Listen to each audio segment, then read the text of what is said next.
All right. Tom Shanahan, Clint Jones, Michigan State graduates. Yes, in the house.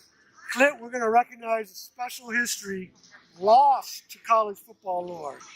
September 26, 1964, Michigan State was the first fully integrated team to play a football game in the South, and it was here at Keenan Stadium in Chapel Hill, North Carolina.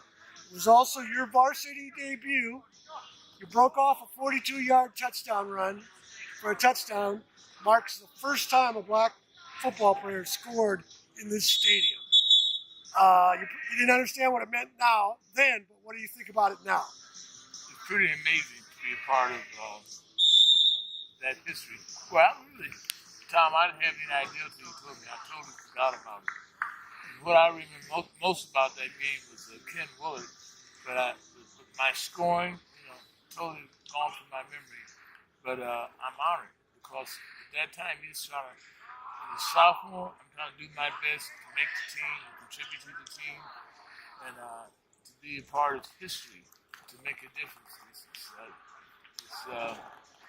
hard to put into words.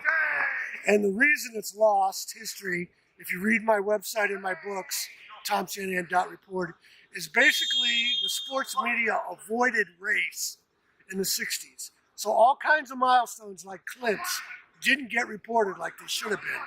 And in fact, later in the game, Gene Washington, also in the College Football Hall of Fame like Clint, he scored a touchdown. Gene was from segregated Texas, Duffy Daugherty's Underground Railroad, and he scored his first career touchdown. And as I said, they avoided race. Neither one of you guys were aware of what you'd done, right? Not at all. Not at all. But what's interesting is that Gene and I, we've been like the bobsled twins in our freshman year. So now you told me both scored in our debut. That's pretty amazing because we had so many similar awards and accolades together. And of course, my campaign is that people don't understand in college football lore the significance of Duffy Daugherty. He's the most important person in college football integration. Barry Switzer told me that. It's in my new book, The Right Thing to Do. Talk about Duffy's leadership when you guys were kids, and it was a different America than it is now. Definitely a different America, but you know what Duffy did? He not only coached us, but Duffy gave us culture. He would take us to fine restaurants. He would dress us up. And so he got guys in the South that had no experience going to restaurants and having diversity or mixture. And he had a big heart. And he brought us together and gave us like a sense of mission, a sense of a family. And what we did because of each other. And it's really kind of like an anomaly when you think about it. What was going on at that time with the Civil Rights Movement, the Vietnam War, the countercultural revolution that was going on. But in Michigan State started in '64, with that high school class in 1963, when we finally had a chance to play varsity football. Started here in North Carolina in the South with no incidents, and then the next year go on to national prominence with the national championship in our senior year. It's like it's totally amazing. It's like a dream that we could have never dreamed of. And then another thing about the 1964 game, two more of your teammates, they both were on Duffy Daugherty's Underground Railroad from South Carolina, George Webster and Jim Summers. So here they are making their varsity debuts, and they tell their parents to stay home because they feared how they would be treated in the stadium. A lot of younger people don't understand what the climate was like back then. Explain what George and Jim were afraid of. Well, they didn't want any incidents. That was the bottom line. So they told their parents not to come because it wasn't allowed.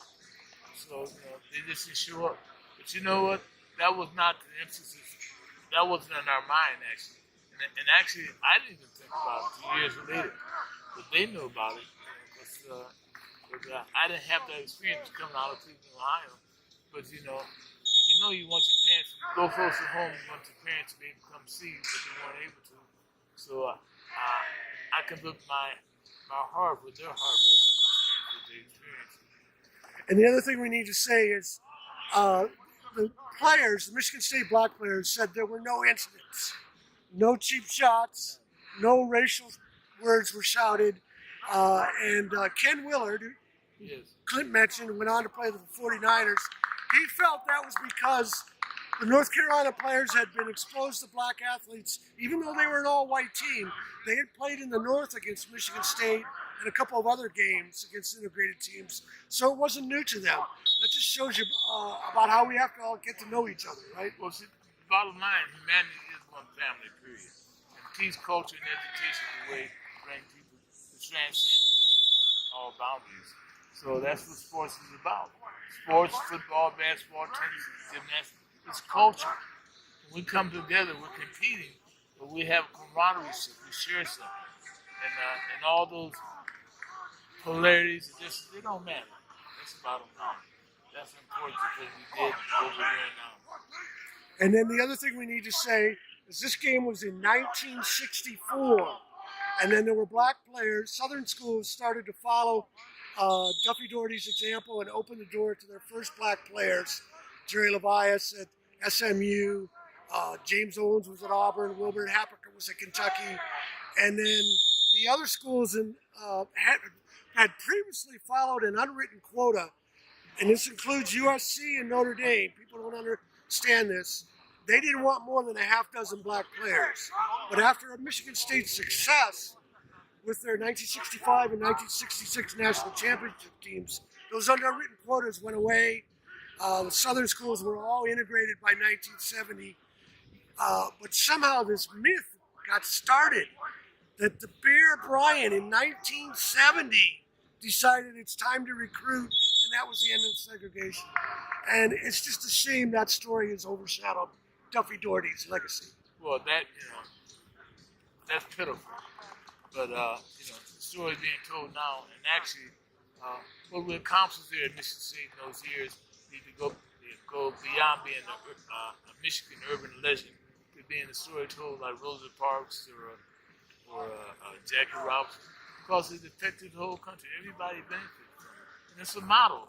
Actually, it's a model of how we should really live as human beings. And I have a chapter in The Right Thing to Do, the book coming out soon, on this game, and with comments from Ken Willard and players. But we'll wrap it up. We want to thank North Carolina for allowing us to revisit this moment. Allow me to steal a line from the great Washington Post sports writer Shirley Povich.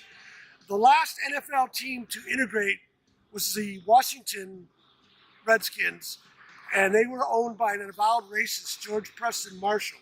And Shirley Povich was outspoken criticizing Washington for not having black players. So when Jim Brown scored a touchdown at Washington in 1961, he wrote that Jim Brown integrated the Washington end zone. That's what you and Gene did here in 1964. And we want to thank the University of North Carolina for allowing us to be in the end zone and to relive this moment. And also, I really want to thank the Brain and Body program here at the University of North Carolina, Chapel Hill. So they now are my team, Clinton Jones team with healthcare. They have treated us with such compassion and excellence that I have such a debt of gratitude to everybody at the Brain and Body Center. And our new friend Candace Gorger for helping set it all up. Come here, Candace. Come on. You got to. Oh. Here we are. Thank you. You're so sweet. Yes.